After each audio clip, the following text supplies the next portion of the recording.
Hey, what's up, Skelemystyk? Welcome back to part 4 of the 69 plot indoor couch potato garden that can be treated with a single spell. Up to this point, guys, we've been on an easy street. I know it might look like it's been complicated. Maybe it doesn't. Maybe it does. But we have been on easy street. Now is where it starts to get a little bit tricky. Alright. This is the 5th row down, where by now you should have one vegetable crate under your braided runestone. And let me tell you what it is that's making this tricky now all of a sudden. It's actually a couple of things. For one thing, we're getting really low to the ground, so it's a lot harder to see under all the plots we've already planted. It's a lot harder to see where you are placing your vegetable crate so far as alignment with other rows. And there's one other little thing I want to tell you about. So far in the past 3 episodes, I told you it's very, very important to never center a plot directly under another plot. I've said it so often, I probably made you a little bit paranoid, and that's good. I want you to be paranoid about that. I want you to be self-conscious, and I want you to always be double-checking. That's the point to that. Now that we've got that established, guys, I'm changing the rules. Okay? This is where it gets tricky, because this is where the rules change. It would be easy to make 6 rows that were all staggered left to right from the top to the bottom down to the ground. The problem with that is you can't fit all the plots into a single spell if you just stagger all the way down. Now that we're on row 5, what we're going to do is go back the other way. We're going to start putting our plots back from right to left so that we keep all this staggered, but yet it stays inside our spell circle. And what that's going to do is, on row 5, and I've already put the plot down just so you can see, row 5, the plot right here by my feet, the one I'm standing on, is in the same spot that the plot for row 2 is. Okay, they're both, the centers are both in the same spot. Now, I know I've told you not to do this, and up until now, I didn't want you to do this. But now is where you can. Now, row 2, this plot right here that I'm standing on, and then row 5, I can't get my foot on it again. Row 5, where my staff is, the bottom of my staff is touching. Those 2 plots are in the same place, but they are now far enough apart in height that you can plant a seed there and not interfere with anything else. Now they are. Previously you couldn't. But this is the minimum distance that you can have to where you can separate those plots, have them directly over top of each other, and have enough height that both seeds will plant. However, even though I know this to be true, at this point what I want you to do whenever you place that first plot for row 5 like I just did there, you're going to move your runestone out. The reason you move your runestone out is because if you plant a plant there, the runestone won't move. If you have a plant on that plot, none of your housing items will move once there's a plant there. If you plow the plant, it'll move again, but as long as there's a plant in that plot and the runestone is under the plot, it won't move. Alright? So you move your runestone out, and here's where these breadfruit seeds come into play. You put your breadfruit down on the plot that you just laid, which is on row 5 there.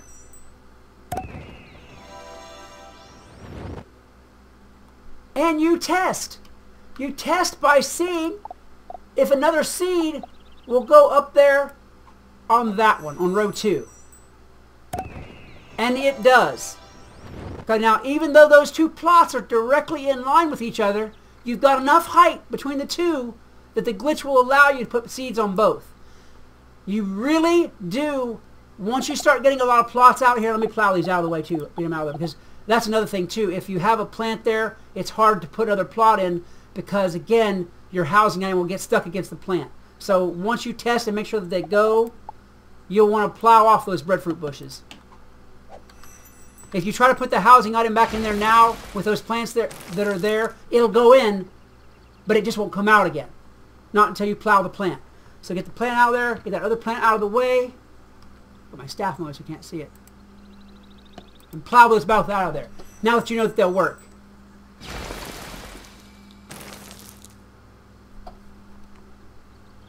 And we're going to test this one more time.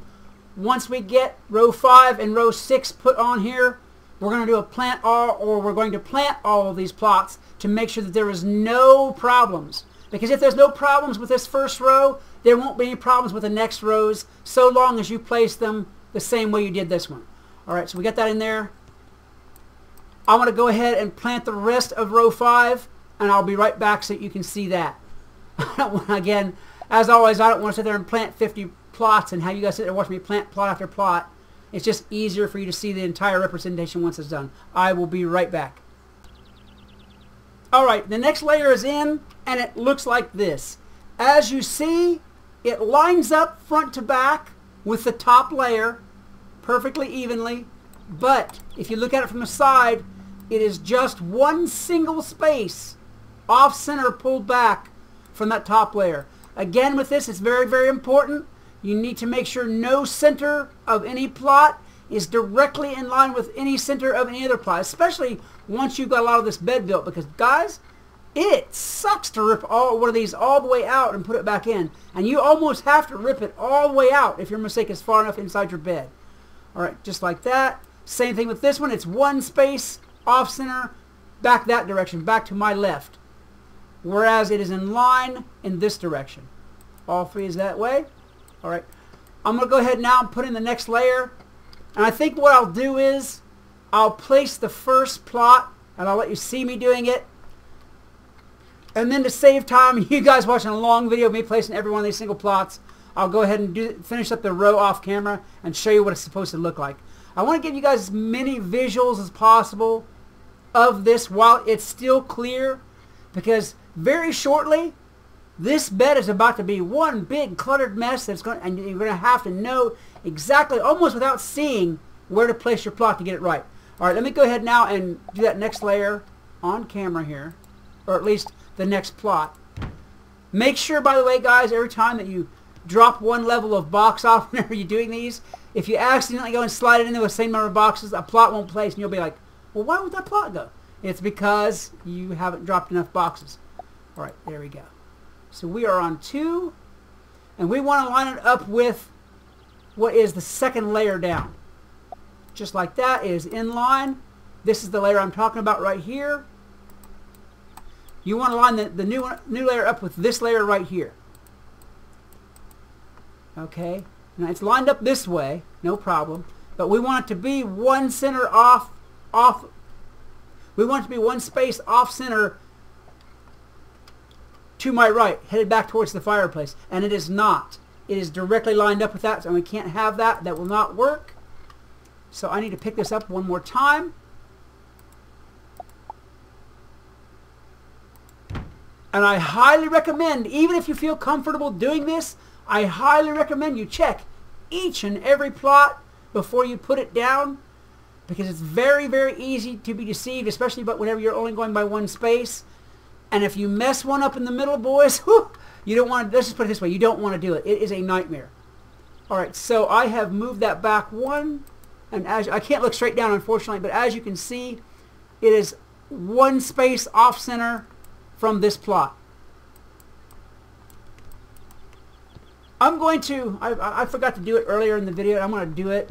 I'm going to put up a picture layout of what each layer looks like, so you guys can see it from a top-down view, being as I can't pan the camera top-down. I think towards the end of this video, I'll put in a visual top-down representation of what each layer looks like, so you guys can see that, give you a little bit more help. Alright, anyhow, this is in line where it's supposed to be, so I'm going to go ahead and place my plot now.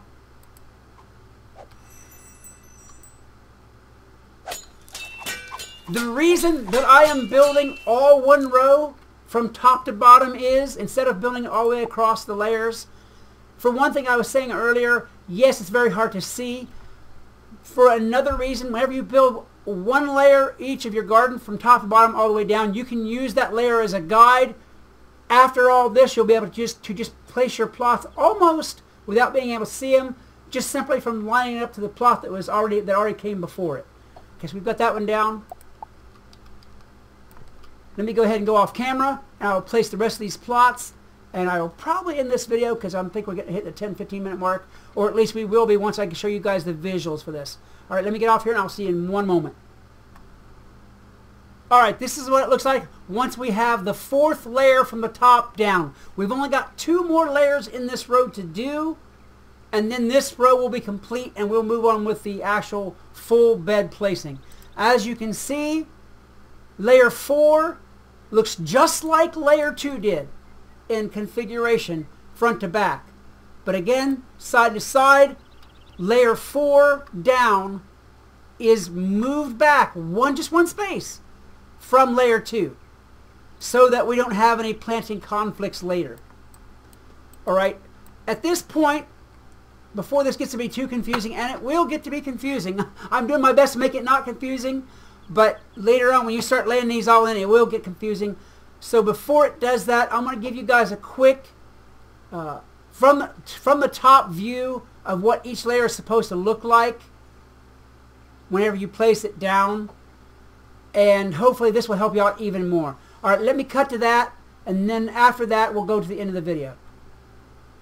As you can see from the document, we actually have alternating rows or layers. I'm sorry, layers is a more accurate term. We actually have alternating layers of 3 and 4. The very top layer is a 3. The next one below it is a 4. Then a 3, then a 4, then a 3, then a 4, etc. So counting down from the top here, layer 1, layer 3, and layer 5 are all 3 plots. Layer 2, 4, and 6 are the 4 plots. They are all configured the same as far as each other layer goes. The only difference is they are either staggered forward or backward depending on what the height of the layer is. Alright, now I've given you pretty much as I can do visually as to how they're staggered, but this is what the individual layer looks like in plot placement. Hope this helps you out. Alright guys, I hope this has made it as clear as I can possibly make it for you, and that it's easily understood, and that you're on your way to building the same bed that I've got so you can have 69 plots indoors. Guys, if you enjoyed this video, please hit that like button, a good hard smash, as well as subscribe, share, and yell my name to the heavens, because I would love to see more of you around here. Until next time, this is Skelemystyk reminding you that whatever else you do, always love the game. Peace! Hey, what's up, Skelemystyk? Welcome back to part 4 of the 69 plot indoor couch potato garden that can be treated with a single spell. Up to this point, guys, we've been on an easy street. I know it might look like it's been complicated. Maybe it doesn't. Maybe it does. But we have been on easy street. Now is where it starts to get a little bit tricky.